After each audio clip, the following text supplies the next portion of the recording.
Welcome to How You Livin', a transformative podcast featuring best-selling author, inspirational speaker, and minister, Dr. Rick Rigsby. And now, Dr. Rick.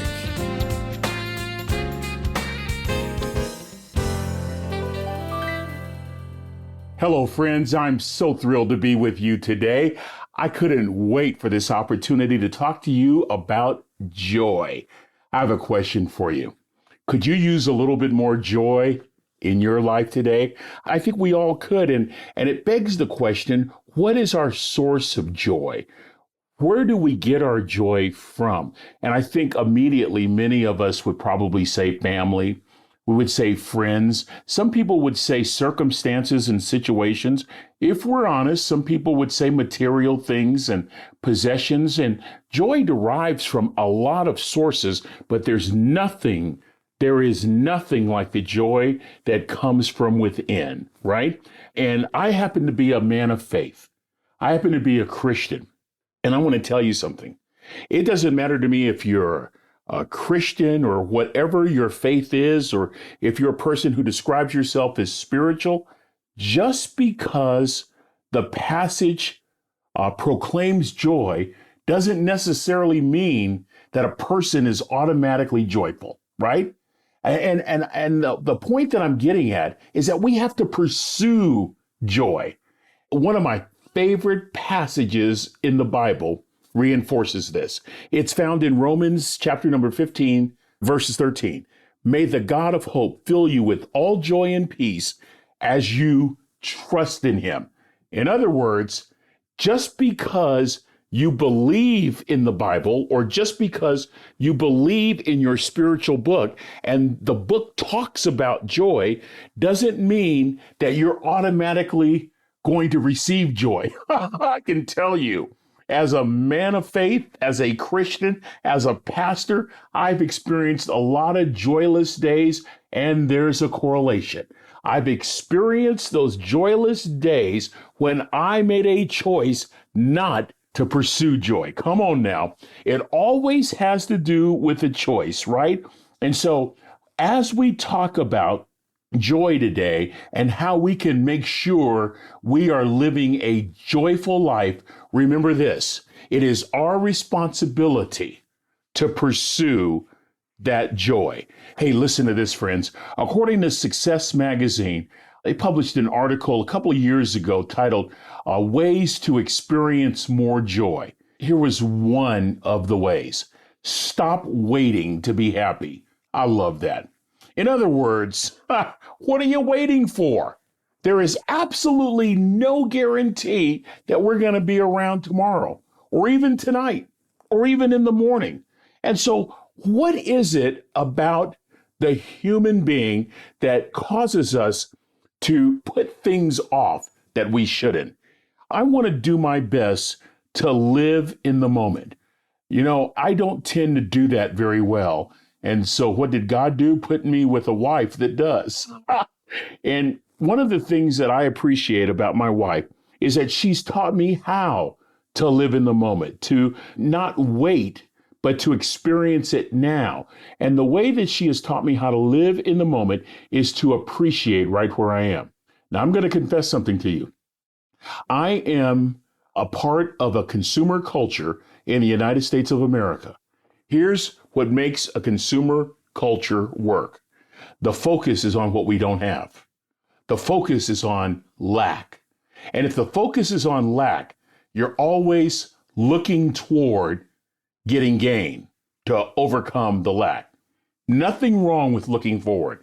Nothing wrong with casting a vision, unless it causes you to miss the moment. I have to retrain my mind not to miss the moment. If I don't retrain my mind and get ahead of myself, I will find that I will wait to be happy. I don't want to do that. Stop waiting to be happy, friends. Appreciate the moment. Instead of focusing on the lack, why don't we focus on what we have? I want you to think about this. Why not consider joy as a process and not just an outcome? Oh, baby, I need to talk about this. You see, we live in an outcome-oriented society. I've just outlined that in terms of my consumer orientation, always trying to overcome for the lack. But what if I chose to live in a process-oriented manner, where I'm really focused on the process? I think what would happen is that I would enjoy my day more because I would enjoy the journey. I want you to think about something. Think about the last time you listened or watched professional athletes after they had won either a group championship or, in the case of golf or tennis, an individual championship. And listen to how they're so grateful to have won the trophy, but they are equally as grateful in talking about the journey. You see, friend, I have interviewed and been around so many people who have won championships, and I have noted with interest that the journey was just as joyful as the ending, as the conclusion. So there must be something about this process orientation that tends to go over the heads of those who are convinced that a consumer culture is the only way to go.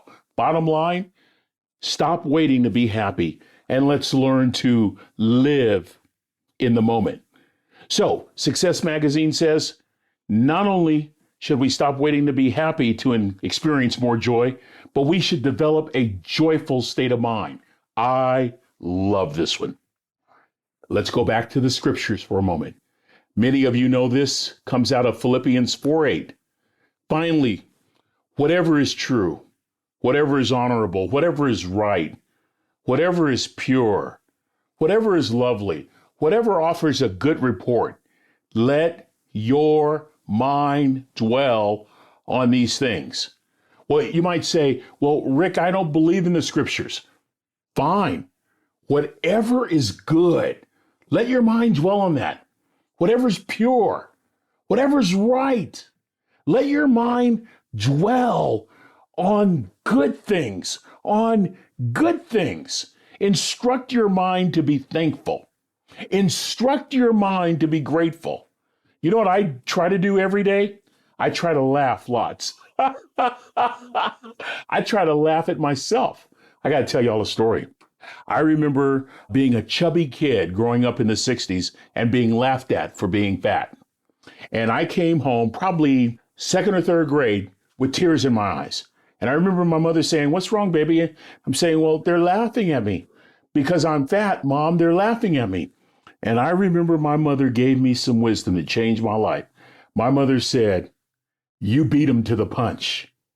You laugh at yourself first, and you'll discover that they'll be joining you in laughter and not laughing at you, but they'll be laughing with you."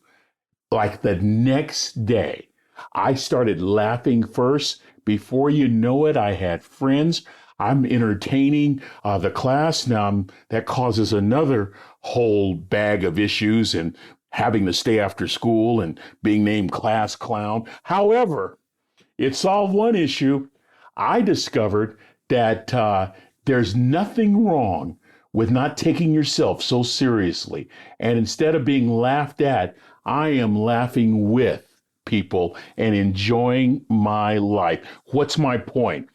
Develop a joyful state of mind by laughing more and not taking yourself so seriously. How about loving more? I like that, especially in this day and age of divisive politics, especially in this day and age of me, myself, and I. Why not love more? And you know another thing, still with number 2, developing a joyful mindset, a joyful state of mind, I should say. Seek the good in other people.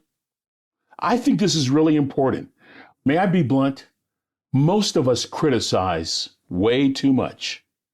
Most of us complain way too often. I'm just wondering if our state of mind might improve if we stopped complaining so much, if we reduced our criticism of others and focused once a day on something that we could be thankful for. Oh, friend, why don't we at least try it? I think it would help us. It would encourage us to develop a joyful state of mind. I have a dear friend who has been given a horrible diagnosis of terminal cancer. And according to her doctors, she doesn't have much time to live on this earth, just a couple of months. But every time I talk to my friend, guess what I discover? Her focus is not on dying. Her focus is on living. Come on, somebody. What's your excuse? What's my excuse? A positive mindset is a choice. A joyful mindset is a choice. Why not have a joyful mindset? By making sure that we think on things that are honorable, that are right, that are pure, that are lovely, that are good. Why not instruct ourselves to be thankful, to laugh more and to love more, and to seek the good in people, to not criticize and complain so much? Oh, baby, I can't wait to practice these. Here's another experience, or whether way that we can experience more joy, according to Success Magazine. Change the landscape. Change the landscape. In other words, surround yourself with people who are positive. I love that. Challenge yourself to be around people who are more positive, and rid yourself of folks who tend to take. I love that. Here's a fourth way that Success Magazine says we can employ to experience more joy. Stop worrying so much about everything. Worry leads to fear. I want you to listen to this. Ben Hogan is regarded as one of the greatest players in the history of golf. Reflecting on Hogan's legacy, all-time golfing great Jack Nicklaus said, "Concentration is a fine antidote to anxiety. I've always felt that the sheer intensity Ben Hogan applied to shot making was one of his greatest assets, for it left no room in his mind for negative thoughts." Boy, that's good. We must face our fear before we can truly experience joy. I have a friend that's a black belt, and he told me to get to being a black belt, you have to resolve that when you're fighting these other black belts to get to where you want to be, you're probably not likely going to win. But what you are going to do is you're going to learn to face your fear. And he said these words to me. He said, "I discovered in the process of becoming a black belt that fear sucks the energy out of life." Isn't that good? Friend, it's hard to be fearful and joyful at the same time. In fact, I try to tell business leaders that leadership always begins with a leader. Nothing changes until we acknowledge that change is needed. Nothing shifts until we assume responsibility. I want you to just think about the words that we're using in this podcast. Stop complaining. Reduce your criticisms. Increase concentration to decrease worry. Face fears. Acknowledge change. And take responsibility. Friends, this is nothing but old school wisdom. My daddy would call it common sense. That third grade dropout, the wisest man I ever met in my life. My father would say it to me like this on a regular basis. He would say, "Son, don't expect others to do for you what you ought to do for yourself." Isn't that good? I have a friend who's a Major League Baseball executive for a Major League Baseball team. And he was telling me earlier this week, he said, every day professional players make a choice to improve. He said these words. He said it's part of their DNA. And this friend of mine gets a chance to give speeches, and he tells people from every walk of life that they can experience this very same kind of DNA, but they must assume responsibility for themselves to the point that they're motivated to make a decision to improve every day. And it reminds me that joy comes down to a decision to pursue it on a regular basis. This means we have to overcome the enemies of joy. I label those enemies as resentment and bitterness and anger. And all of these negative emotions are rooted in self-centeredness. Wow. There's a fascinating article in Psychology Today titled "A Surefire Method to Experience Joy in Your Life." And here's the conclusion. Don't be so me-centered. Isn't that interesting? So friends, we need to step out of ourselves and be part of something larger. We need to make sure that our world is not limited because of an obsession with ourselves. The article offers an interesting challenge that goes along these lines. The next time you're having a conversation with a friend, don't use the words I, me, or my. This simple device prevents you from expressing your opinion. Many people are astonished by how difficult this is and by how much the depth of listening goes up when you are no longer preoccupied by thinking about what you're going to say. Wow. Living in an others-centered universe reminds us of basic values of serving and helping. The article went on to say that this helps us not get so frustrated at the elderly lady that's holding up the checkout line at the grocery store, or the motorist who's going just a bit too slow, for it is hard to be joyful and frustrated at the same time. Here's the bottom line, friends. We all have the capacity within us to be more joyful. Acknowledge it, take responsibility for it, and pursue it. Remember, we don't want to wait until it's our birthday to be joyful. We want to have a joyful state of mind every day. It can be as simple as decreasing our complaining, slowing down our criticism, changing our landscape, not worrying so much. Remember what my friend, the Major League Baseball executive, said. Every day, professionals make a choice to improve. Remember what Jack Nicklaus said about Ben Hogan, that his concentration was so intense, it left little room in his brain for worry. And so, let's worry less. Let's complain less. Let's criticize less. Let's reprogram our brain to be grateful for the moment, to appreciate what we have and who we are, to make sure that our thoughts are true and honorable and right and pure, and to replace bitterness and resentment and anger with laughing more and loving more and being more kind and being more helpful and serving others and being less me-centered. Friends, this is joyful living.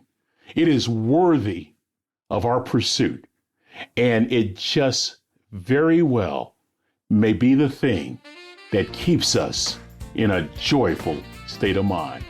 Oh, I'm filled with joy, friends. I hope you are as well. And until we meet again, this is Dr. Rick, asking you the most important question I can ask you today. How you living? Are you ready to make an impact in your world right now? Do you want to stop existing and start living your best life right now? Dr. Rick wants to give you the first chapter of his best-selling book, Lessons from a Third Grade Dropout, absolutely free. Just go to www.rickrigsby.com/free gift to get the print or audiobook right now.